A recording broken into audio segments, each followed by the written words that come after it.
Welcome dear students. I am Mohammad Kaifi Azmi, mathematics mentor.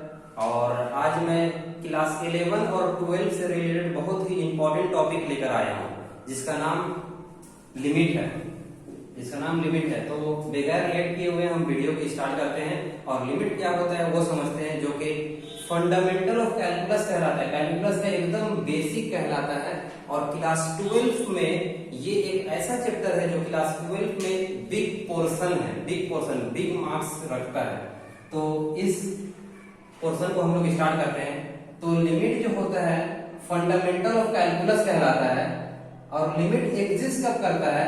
जब function defined रहेगा तब। अगर फंक्शन अनडिफाइंड होता है तो उसको डिफाइन करने लायक बनाया जाएगा और उसके बाद फिर लिमिट को सॉल्व किया जाएगा। तो देखते हैं हम लोग कुछ क्वेश्चन के जरिए लिमिट क्या होता है।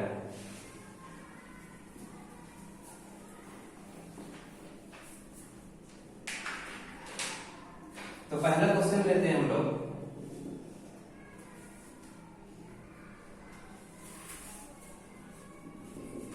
Find limit x tends to 2 x square minus 3x plus 5।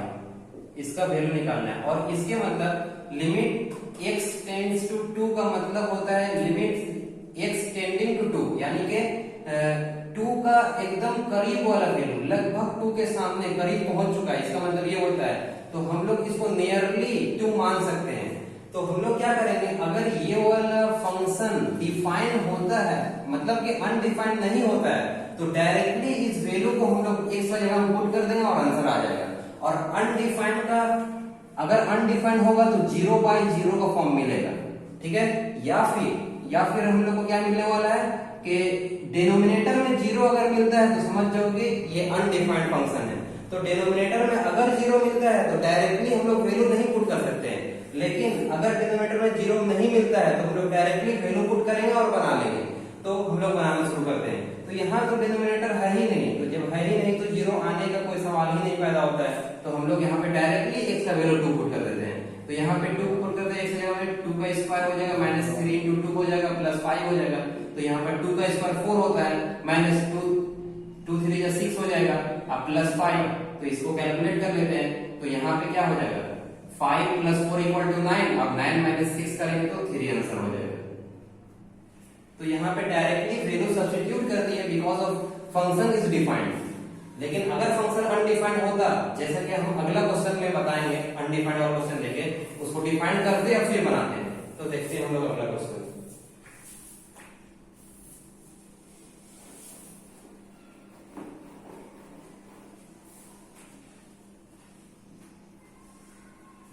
तो अगला क्वेश्चन है limit y tends to -1 y square minus 3y plus 6 divided by 2y square plus 5y। यहाँ पे अगर हम लोग -1 डिनोमिनेटर में पुट करेंगे तो 0 आता है कि नहीं पहले चेक कर लेते हैं। उस हिसाब से समझ में आ जाएगा फंक्शन डिफाइंड है या अनडिफाइंड है। तो हम लोग उसी तरीके से वैल्यू को सब्स्टिट्यूट कर पाएंगे। तो सबसे पहले चेक करते हैं। तो जब भी यहाँ -1 पुट करेंगे तो यहाँ -1 अगर पुट करते हैं तो 2 × -1 का स्क्वायर अब प्लस दिए, और फिर यहाँ पर -1 पुट करते हैं तो 5 × -1। तो यहाँ पर कैलकुलेट करें तो क्या हो जाएगा, -1 का स्क्वायर तो +1 होता है, +1 × 2 होगा, और प्लस माइनस माइनस, ठीक है, 5 × 1 तो 5 हो जाएगा। तो ये आ रहा है -3। इसका मतलब कि function which is not equal to 0, तो फंक्शन है डिफाइंड है फंक्शन। तो डायरेक्टली यहाँ पे भी वैल्यू पुट कर देते हैं हम लोग और आंसर आ जाएगा यहाँ पे। तो हम लोग वैल्यू पुट करते हैं। तो यहाँ पे y की जगह में -1 का square minus 3 × -1 plus 6 divided by 2 × -1 का स्क्वायर प्लस 5 × -1। तो यहाँ -1 का स्क्वायर प्लस 1 हो जाएगा, अब minus minus plus 3 × 1 = 3 plus 6 divided by यहाँ पे क्या हो जाएगा 2 × यहाँ -1 का स्क्वायर तो 1 होता है, प्लस माइनस माइनस हो जाएगा यहाँ पे, ठीक है। अब 5 × 1 जब 5 हो जाएगा तो उसके बाद देखते हैं क्या होगा। उसके बाद देखो यहाँ पे 6 + 4 = 10 हो जाएगा, और यहाँ पे 5 और यहाँ -5 और 2 करेंगे तो यहाँ पे आ जाएगा -3।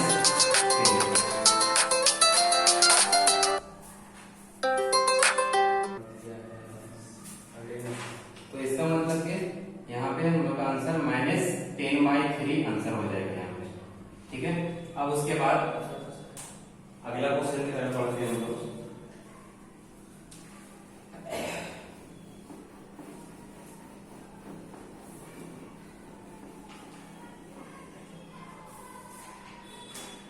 तो अगला क्वेश्चन है क्वेश्चन नंबर 3।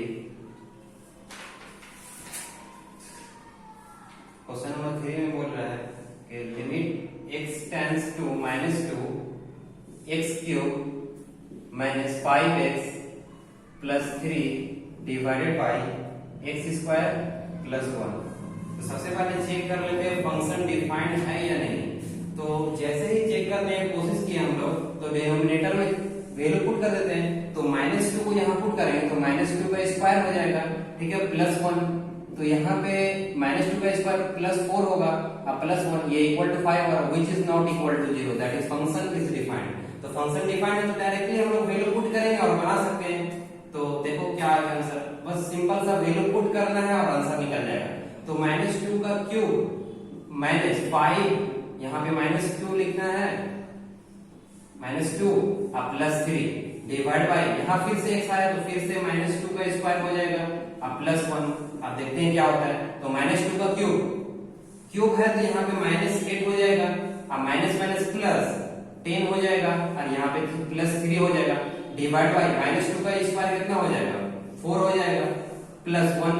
अब इसको सॉल्व कर लेते हैं। तो 10 -8 equal to 2 plus 3 equal to 5 divide by 4 plus 1 equal to 5, 5 से 5 कटेगा और ये 1 आंसर आ जाएगा, ठीक है। अब उसके बाद अगला क्वेश्चन पे हम बढ़ते हैं।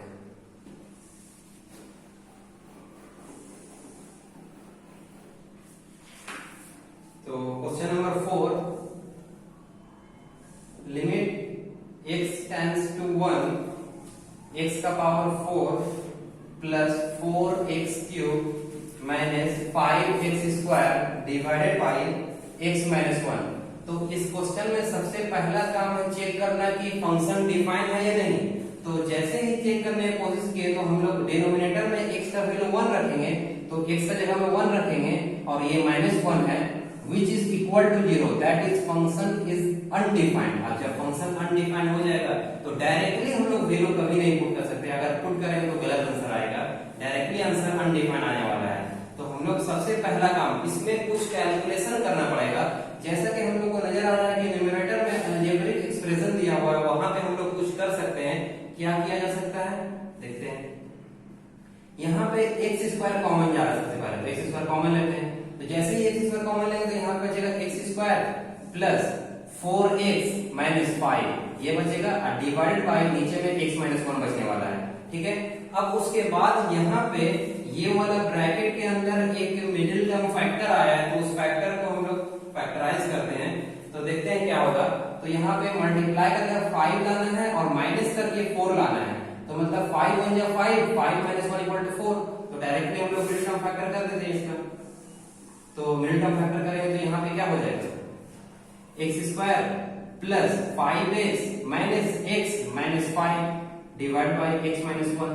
उसके बाद लिमिट x टेंड्स टू 1, तब तक हम लोग लिमिट x टेंड्स टू 1 लिखेंगे तब तक पुट नहीं कर देते, इसलिए लिमिट x टेंड्स टू 1 लिखते जाना है हम लोग को साथ ही साथ। तो यहाँ पे क्या हो गया, x स्क्वायर, यहाँ पे कॉमन क्या जाएगा, कॉमन जो जाएगा वो है x, यहाँ पे क्या कॉमन जाएगा, -1 कॉमन जाएगा, बचेगा यहाँ पे बचेगा x प्लस 5 और जो कि यहाँ पे भी बचेगा डिवाइडेड बाय x माइनस 1। अब क्या हुआ, जो फंक्शन जो अलजेब्रिक एक्सप्रेशन हम लोग को 0 दे रहा था, यानी कि फंक्शन को अनडिफाइंड कर दे रहा था, वो तो कट गया, अब फंक्शन डिफाइंड हो गया, क्योंकि डिनोमिनेटर में कुछ बचा ही नहीं, यानी कि जो बचा है वो ये limit x tends to 1 x square और ये वाला x प्लस 5। चूंकि डिनोमिनेटर है ही नहीं तो फंक्शन डिफाइंड है। अब अगर फंक्शन डिफाइंड है तो हम लोग डायरेक्टली वैल्यू पुट करते हैं, वैल्यू पुट करते हैं। तो जैसे ही वैल्यू पुट कर देंगे उसके बाद लिमिट x टेंड्स टू 1 नहीं लिखना है, तो यहाँ पे 1 रखते हैं, तो यहाँ 1 रखेंगे, 1 का स्क्वायर इनटू 1 प्लस 5, ठीक है। तो ये कैलकुलेट करेंगे तो इसका आंसर क्या आएगा, आंसर आएगा 6। तो ये था अगला क्वेश्चन। तो उसके बाद आगे बढ़ते हैं।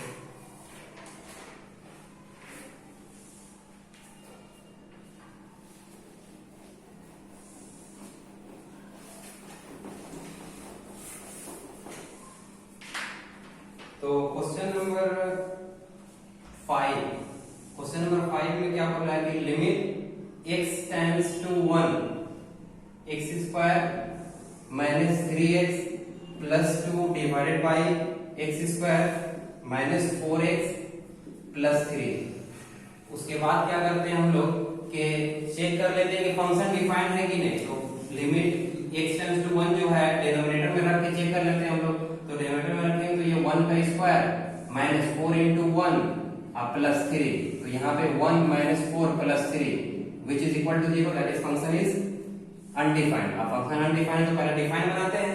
तो डिफाइन बनाने का प्रोसेस यही है कि जो हो रहा है वो कर देंगे, या तो कॉमन जा रहा होगा, या तो मिडिल टर्म फैक्टर हो रहा होगा, या तो कोई ना कोई फॉर्मूला जुड़ रहा होगा। तो यहाँ पे देखें कि न्यूमरेटर में मिडिल टर्म फैक्टर हो रहा है, डिनोमिनेटर में मिडिल टर्म फैक्टर हो रहा है। तो हम लोग करते हैं वही काम। तो यहाँ पे लिमिट x टेंड्स टू 1, तो यहाँ पे 2 प्लस 1 से फैक्टर हो रहा है, तो x square minus 2x minus x plus 2 divide by यहाँ पे 3 प्लस 1 हो रहा है, तो x square minus 3x minus x plus 3। उसके बाद लिमिट x टेंड्स टू 1 क्या होगा कि यहाँ पे कुछ कॉमन लेते हैं, यहाँ पे कुछ कॉमन लेते हैं। तो यहाँ पे कॉमन जाएगा x और यहाँ पे कॉमन जाएगा -1, ठीक है। और उसके बाद यहाँ पे x बचेगा -2 बचेगा, और जो कि यहाँ भी बचने वाला है। डिवाइड बाई जो भी कॉमन लेते हैं वो एक ब्रैकेट में लिखाता है। क्योंकि हम मिडिल टर्म फैक्टर को शॉर्टकट में बना रहे हैं, बिकॉज ऑफ तुम लोग पहले मिडिल टर्म फैक्टर पढ़ चुके हो, तो इसमें ज्यादा बताने की जरूरत है नहीं। डायरेक्टली हम ऊपर मिडिल टर्म फैक्टर डाले हैं और नीचे मिडिल टर्म फैक्टर डाले हैं, और जो आंसर आ रहा है उसमें हम लोग काम करने वाले हैं। तो देखते हैं क्या आंसर आता है मिडिल टर्म फैक्टर से। तो मिडिल टर्म फैक्टर ऊपर कर दिया, नीचे करने वाले हैं। तो नीचे यहाँ से x कॉमन जाएगा और यहाँ से -1 कॉमन जाने वाला है। बचेगा क्या? बचेगा यहाँ पे x बचने वाला है -3, x -3 बचने वाला है, जो कि यहाँ पे बचेगा, और ये वाला कट गया। और कटने के बाद अब अगर हम डिनोमिनेटर में 1 पुट कर रहे हैं तो देख रहे हैं कि 1 -3 इक्वल टू -2 आ रहा है, which is not equal to 0, that is function is defined। और जब फंक्शन डिफाइंड है तो हम लोग डायरेक्टली हम लोग पुट करके निकाल सकते हैं। तो directly we substitute the value of x in that function. तो पुट करते हैं यहाँ पे, तो यहाँ 1 पुट करेंगे तो 1 -2, और यहाँ 1 पुट करेंगे तो 1 -3। तो आंसर हम लोग क्या आ जाएगा, 1 -2 इक्वल टू -1 और 1 -3 इक्वल टू -2। तो माइनस से माइनस कटेगा और ये 1/2 हम लोग का आंसर हो जाएगा। तो ये हुआ क्वेश्चन नंबर 5। अब आते हैं हम लोग अगला क्वेश्चन।